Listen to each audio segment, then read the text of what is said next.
హిందూ బంధువులందరికీ జై శ్రీరామ్. నేను మీ మల్లేష్ నాయుడు. ఈరోజు మనం ఇక్కడికి ఈ దేవాలయం దగ్గరకు రావడానికి గల ముఖ్య కారణం ఏంటంటే, కొన్ని వేల సంవత్సరాల క్రితం నాటి ఈ దేవాలయము మరుగునపడి ఉన్నది. ఈ యొక్క దేవాలయాన్ని మీ అందరికీ చూపించేటువంటి చిన్న ప్రయత్నం ఈ వీడియో ద్వారా అయితే చేస్తూ ఉన్నాను. ఈ దేవాలయం వచ్చేసి మనకి ఇక్కడ ఉన్నటువంటి చరిత్రకారులు చెప్పేటువంటి విషయం ఏమంటే, దాదాపు 2000 సంవత్సరాల క్రితం నాటి అశోకుని కాలం నాటి దేవాలయం అని చెప్పి చెప్తా ఉన్నారు. దాని తర్వాత 9th సెంచరీలో అంటే బాదామి చాళుక్యులు అని అంటారు. బాదామి చాళుక్యులు లేదా పశ్చిమ చాళుక్యులు లేదా కళ్యాణి చాళుక్యులు అని కూడా అంటారు. ఈ కళ్యాణి చాళుక్యుల కాలంలో కూడా ఈ యొక్క దేవాలయం దగ్గర ఒక శిలాశాసనం అయితే వేయడం జరిగింది. అది కూడా మనం చూద్దాము. ఆ శిలాశాసనం వచ్చేసి ఈ దేవాలయానికి కొంత ల్యాండ్ని అయితే అప్పటి రాజులు, సామంత రాజులు ఎవరైతే ఉన్నారో వారు ఈ దేవాలయానికి గిఫ్ట్ ఇచ్చినట్టుగా ఇక్కడ శిలాశాసనం కూడా ఉంది. అది ఆర్కియాలజిక్ డిపార్ట్మెంట్ ఆఫ్ ఇండియాలో కూడా ఉంది. మరి ఈ యొక్క దేవాలయానికి కలిగినటువంటి ముఖ్యమైనటువంటి విశిష్టత ఏందనంటే, ప్రతి సంవత్సరం మహాశివరాత్రి రోజున శివలింగంపై సూర్యకిరణాలు పడేటటువంటి అద్భుతమైనటువంటి ఘట్టం ఇక్కడ ఆవిష్కృతం అవుతా ఉంది. అది మళ్ళీ సంవత్సరంలో ఎప్పుడు కూడా రిపీట్ కాదు. కేవలం శివరాత్రి రోజు మాత్రమే ఈ యొక్క సూర్యకిరణాలు శివుణ్ణి తాకడం ఇక్కడ గొప్ప విశిష్టత. మరి ఇక్కడ ఎందుకు శివరాత్రి రోజు మాత్రమే సూర్యకిరణాలు పడతా ఉన్నాయి ఏంటి అన్నటువంటి ఈ అద్భుతం గురించి తర్వాత తరాల వారికి ఈ యొక్క నాలెడ్జ్ ని ట్రాన్స్ఫర్ చేయలేదు. అది ఎందుకు ఏమిటన్నటువంటి విషయం మీ అందరికీ కూడా తెలుసు. మన యొక్క సంస్కృతి మీద, మన యొక్క దేశం మీద, మన యొక్క విధి విధానాల మీద, మన యొక్క హిందూ దేవత పద్ధతుల మీద కొన్ని వందల వేల సంవత్సరాల క్రితం నుంచే దాడులు జరిగినటువంటి విషయం మీ అందరికీ కూడా తెలుసు. మరి దాంట్లో ఒక ముఖ్య కారణంగానే ఈ యొక్క దేవాలయ చరిత్రను కూడా తుడిచిపెట్టేటువంటి ప్రయత్నం అయితే ఇన్ని సంవత్సరాల నుండి జరుగుతూ ఉందని చెప్పి కూడా నేను మీ అందరికి తెలియజేస్తా ఉన్నాను. మరి అయితే మొదటగా ఇక్కడ ఉన్నటువంటి శిలాశాసనాన్ని చూసి ఆ తర్వాత దేవాలయాన్ని కూడా చూసేటువంటి ప్రయత్నం మనం చేద్దాం. జై శ్రీరామ్. మన సనాతన ధర్మం కోసం పాటుపడే ఈ ధర్మక్రాంతి ఛానల్ను సబ్స్క్రైబ్ చేయండి, లైక్ చేయండి, కామెంట్ చేయండి అండ్ షేర్ చేయండి.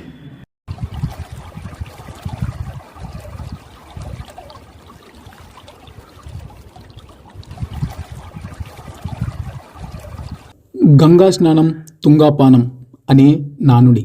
ఈ పవిత్రమైన తుంగభద్రా నది తీరాన్నే ఈ పురాతన శివాలయం ఉంది.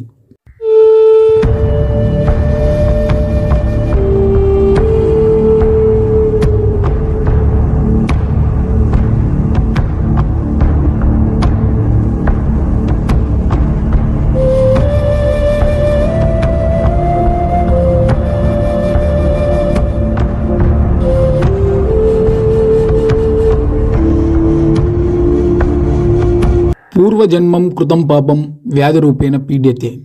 అంటే మనం చేసిన పూర్వజన్మ కర్మలే ఈ జన్మలో వ్యాధుల రూపంలో బాధిస్తాయని దీని అర్థం. ఈ పురాతన దేవాలయాన్ని దర్శిస్తే పూర్వజన్మ కర్మలు దగ్ధమవుతాయని శాస్త్రం.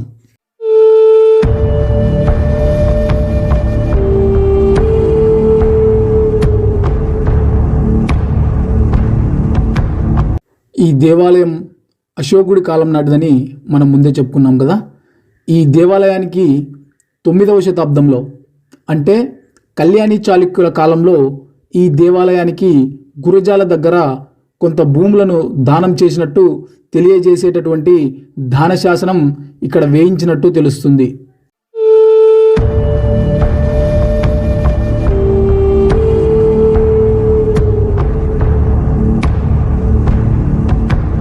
గర్భగుడిలోని శివలింగంపై సూర్యకిరణాలు పడటానికి 2000 సంవత్సరాల క్రితమే మన ఆర్కిటెక్చర్స్ ఎలాంటి యంత్ర సహాయాలు లేకుండా ఈ టెక్నాలజీని ఏర్పాటు చేశారంటే, మన సనాతన ధర్మం ఆ కాలంలో ఎంత దేదీప్యమానంగా వెలుగొందిందో తెలుస్తుంది.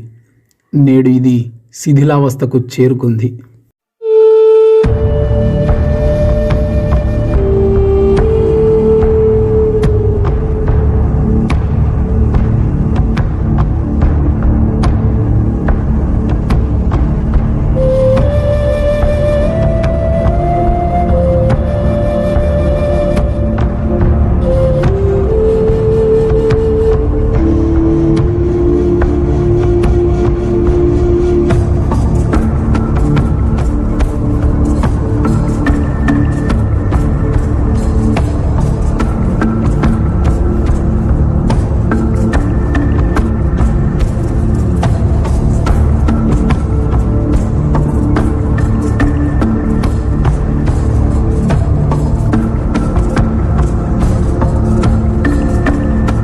ఈ గుడిని నాగుల గుడి అని పిలుస్తారు. ఈ దేవాలయం ఆవరణలో ఎన్నో నాగదేవతా ప్రతిమలను ప్రతిష్ఠించారు.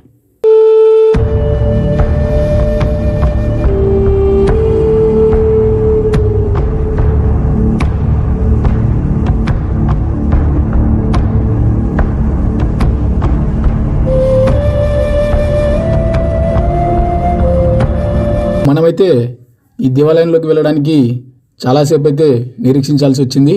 మరి ఇప్పుడు ఇంకా ఆలస్యం చేయకుండా ఈ నాగుల గుడిలో మొట్టమొదటిసారిగా అడుగు పెట్టబోతా ఉన్నాం.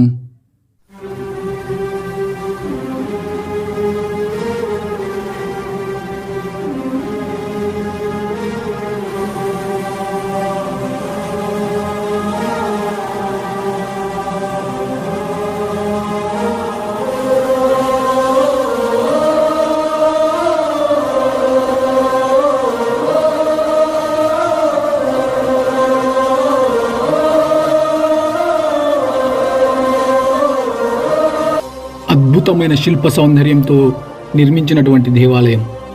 ఇలాంటి దేవాలయం ఈ కాలంలో నిర్మించాలంటే కనీసం 10 కోట్లు ఖర్చు అవుతుందనుకుంటా.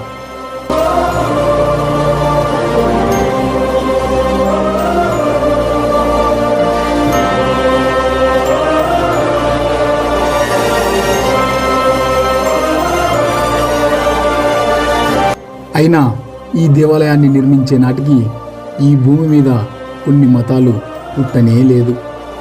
ఇది మన సనాతన ధర్మానికి సజీవ సాక్ష్యం.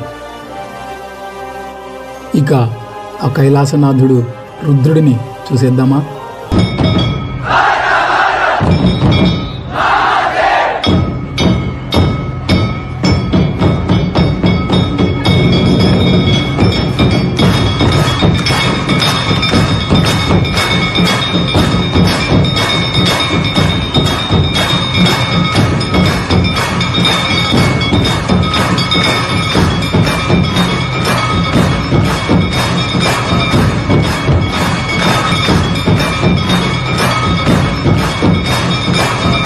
ఈ దేవాలయం అయితే కర్నూలు జిల్లాలోని కోడుమూరు నియోజకవర్గం మరియు ఎమ్మెనూరు నియోజకవర్గాల సరిహద్దు గ్రామమైనటువంటి రాయచోటి అనే గ్రామంలో ఉంది.